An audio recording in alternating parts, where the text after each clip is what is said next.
One में रहोगे तो राधे राधे, लेकिन तुम लोग तो बड़ी कंजूसी कर रहे हो। देखो, चाहे कम हो चाहे ज्यादा हो, काम तो पूरे करने होंगे। मतलब वृंदावन में रहोगे तो राधे राधे। और वृंदावन कहाँ है साहब? वृंदावन कहाँ है? मथुरा जिला में, आगरा मंडल में। भाई अभी तो कानपुर मंडल में है, तो वृंदावन तो बहुत दूर हो है। यही मतलब है का? जो मतलब मत रखो दिमाग में, ये सोचो, मन में ये सोचो।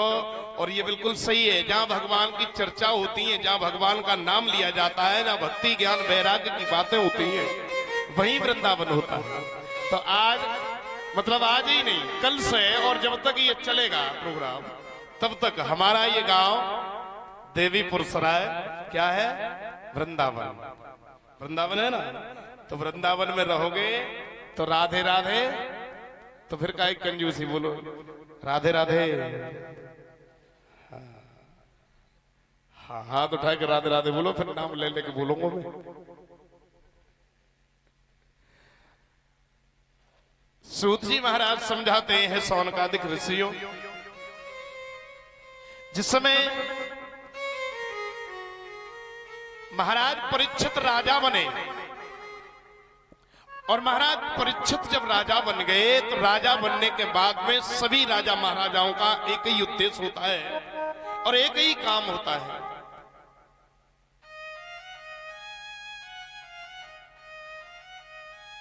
अपने राज्य की देखभाल करना और शिकार खेलने जाना। भैया शिकार खेलने के लिए जंगल में गए तो अजीब दृश्य देखा। महाराज परीक्षित महाराज, हाँ वो तो पानी भरे आवे होगा, नहीं लेट है जाओ, कोई दिक्कत ना। इधर सुनो, जब हम आए तो कथा कौन सी जगह चल रही है? परीक्षित महाराज, अच्छा श्राप की लगभग श्राप ही में चले गए। बहुत बढ़िया, बहुत अच्छा लगा कि आपने जो समय बेकार किया उसमें थोड़ा ध्यान भी दिया। लेकिन अब तो कुछ दिन पहले ही, भाई थोड़े ही दिन पहले पूछी परीक्षित महाराज जी बताओ कथा कहाँ चल रही, तो वे एकदम ठाड़े कही महाराज इतो पतो के तख्त पे चल रही। तो तख्त पे ना चल के जंगल में महाराज परीक्षित को श्राप लगने की कगार है, मतलब श्राप लगने वाला है। परीक्षित महाराज से जिस समय भेंट हुई कलयुग सबसे पहले, तो कलयुग ने महाराज परीक्षित से एक बात कही। जब मारने के लिए दौड़े महाराज परीक्षित के, तुझे जिंदा नहीं छोड़ोगे, गाय हमारी माता है और गाय को तू सता रहा है, गाय को उठने वाले हाथ आज हम उन हाथों को ही काट देंगे। तो उस कलयुग ने एक बात कही, महाराज इस दुनिया में सबको रहने का अधिकार है, चाहे बुरा हो चाहे भला हो, लेकिन महाराज अब तो मेरा समय है, क्योंकि मेरा समय आ गया है, और मेरे समय में आप मुझे रोकेंगे तो ये ब्रह्मा की तौहीन होगी, इस सृष्टि रचता की तौहीन होगी। इसलिए महाराज मेरी एक बात सुनिए, किसी भी चीज को खत्म करने से पहले उसके गुण और अवगुण जरूर देख लिए जाए। महाराज मैं केवल अवगुण की खान नहीं हूं, मेरे अंदर कुछ ना कुछ गुण भी है, यानी हर एक वस्तु में गौर करो तो गुण भी है अवगुण भी है। महाराज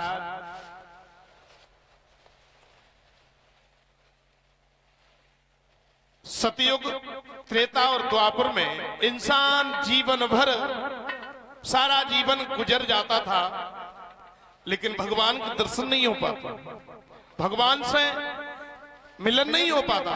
लेकिन मेरे युग में एक पहर के लिए अगर भगवान से ध्यान लगा लेगा तो भगवान के दर्शन हो जाएगा, भगवान मिल जाएगा।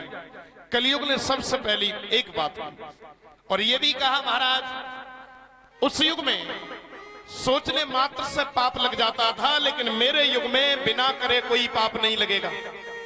जब तक हम करेंगे नहीं तब तक हमें कोई पाप नहीं लगेगा।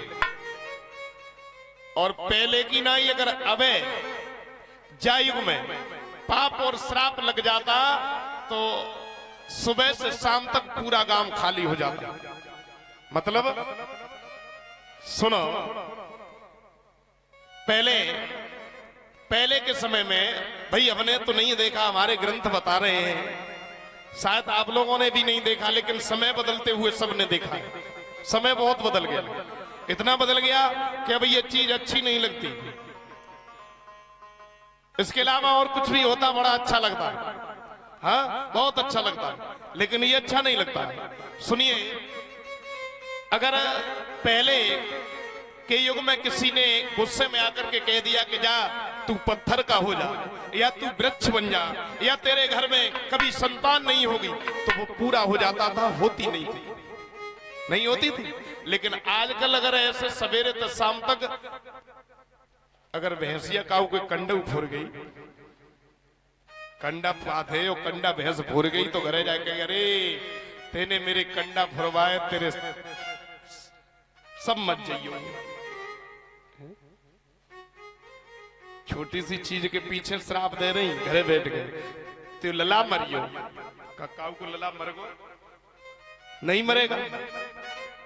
क्यों नहीं मरेगा? अगर श्राप से अब मरने लगे तो सवेरे से शाम तक पूरे भारत में कोई नहीं बचेगा, एक दूसरे को मार देंगे, सब खत्म कर। और ये पहले चल जाता था जब भक्ति थी, शक्ति थी। इस युग में जब तक करोगे नहीं पाप नहीं लगेगा। कलयुग ने कहा, सतयुग द्वापुर त्रेता में ऋषि मुनि हजारों साल तक तपस्या में लगे रहते थे, लेकिन फिर भी अंतिम समय उनका ऐसे ही चला जाता था, भगवान के दर्शन नहीं होते थे। इस समय हमारे युग में महाराज एक पल के लिए भी भगवान की भक्ति कर ली, एक पल के लिए भगवान का नाम ले लिया तो मुक्ति हो जाएगी। एक विद्वान लिखता है, मन की तरंगे मार ले बस हो गया भजन, आदत बुरी सुधार लो बस हो गया भजन। बुरी आदतें छोड़ दो बस भजन हो गया। सत्कर्म करो ना करो, जो कर रहे हो सच्चे मन से करो, जो भी करना है सच्चे मन से करो। जैसे कि पांडव जिस समय यहां से गए, इस दुनिया को छोड़ करके गए पांडव, तो पांडवों ने धर्म का पक्ष किया और कौरवों ने अधर्म की लड़ाई लड़ी।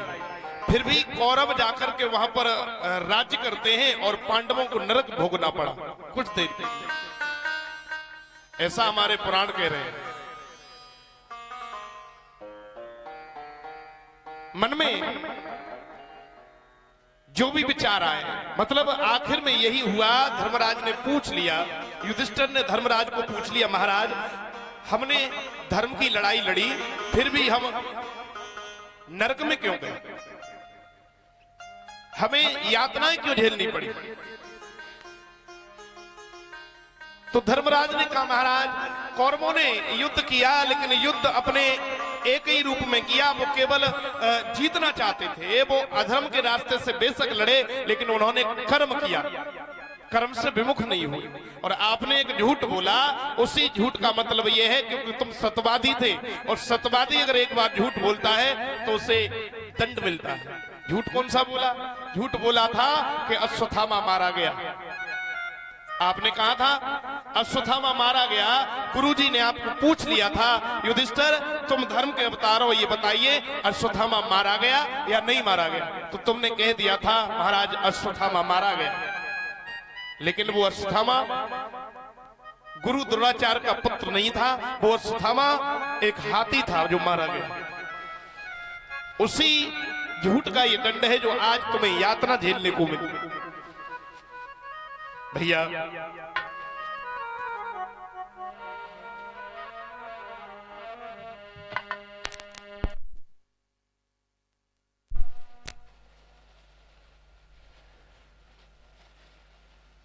जिस समय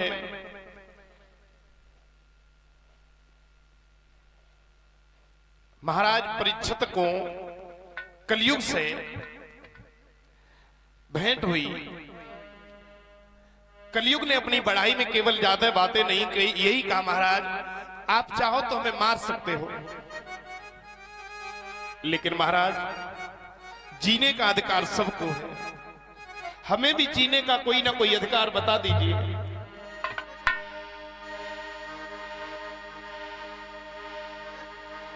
तो महाराज परीक्षित समझा करके कहते हैं कलयुग से, भैया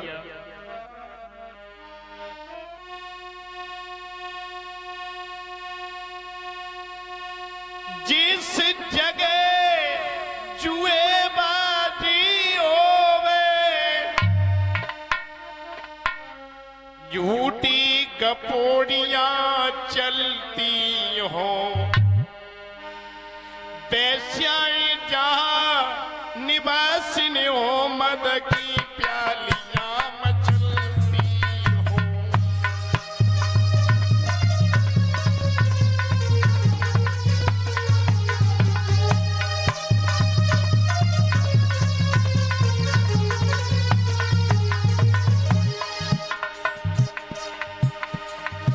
महाराज जिस जगह दूसरे के धन पर तस्कर जन सेध लगाते हो, जिस जगह निरपराधों के हाय मस्तक ठुकराए जाते हो,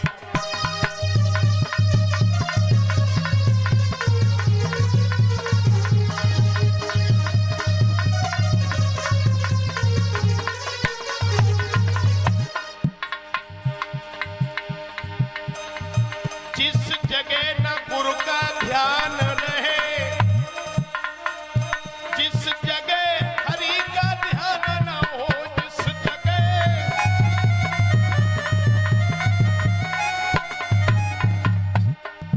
जिस जगह हरि का ध्यान न हो, जिस जगह स्वर्ण की कांति रहे, वही तुझको आई निवास रहे।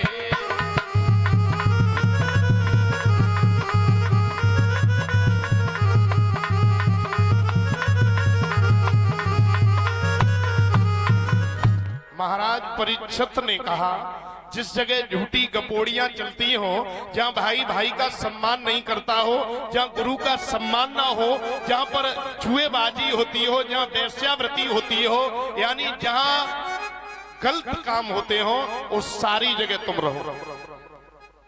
कलयुग ने कहा महाराज कोई ऐसी जगह तो बता ही देते जहां बड़े प्रेम से रह लेता मैं भी। तो महाराज परीक्षित ने चलते चलते एक बात कही, महाराज तुम सोने की कांति में रहो, यानी स्वर्ण में रहो। जैसे ही स्वर्ण कांति की बात हुई, कलयुग ने छोटा सा रूप किया और भेष बदल के महाराज कलयुग परीक्षित महाराज के मस्तक पर सवार हो गए। और जैसे ही बुद्धि पर सवार हुए, सोने में महाराज कलयुग का स्थान हो गया।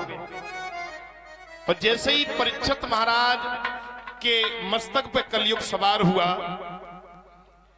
अपना घोड़ा वहां से दौड़ा दिया, चलने लगे, घर के लिए चले, बुद्धि बदल गई। जो राजा गाय और ब्राह्मण की रक्षा करता है, वही गाय और ब्राह्मण का अपमान करने के लिए उतारू हो गया।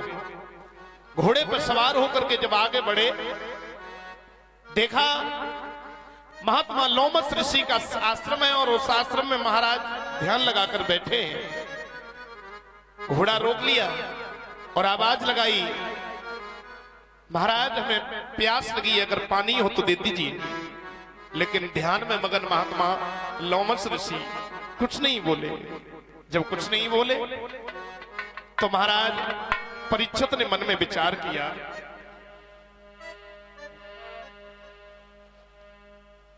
मैं काना नहीं हूं, मैं कुरूप नहीं हूं, कि मैं काना नहीं कुरूप नहीं, मुझको अपना अभिमान नहीं।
इतना तो आज तलक मेरा अपमान किसी ने किया।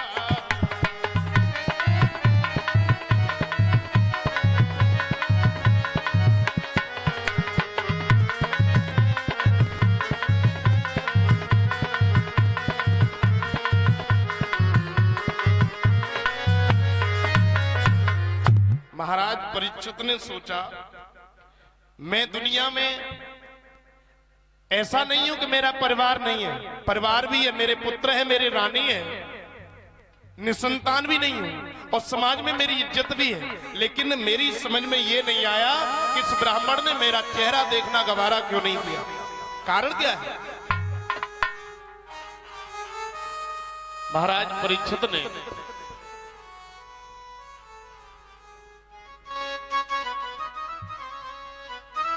महात्मा लोमस ऋषि की तरफ देखा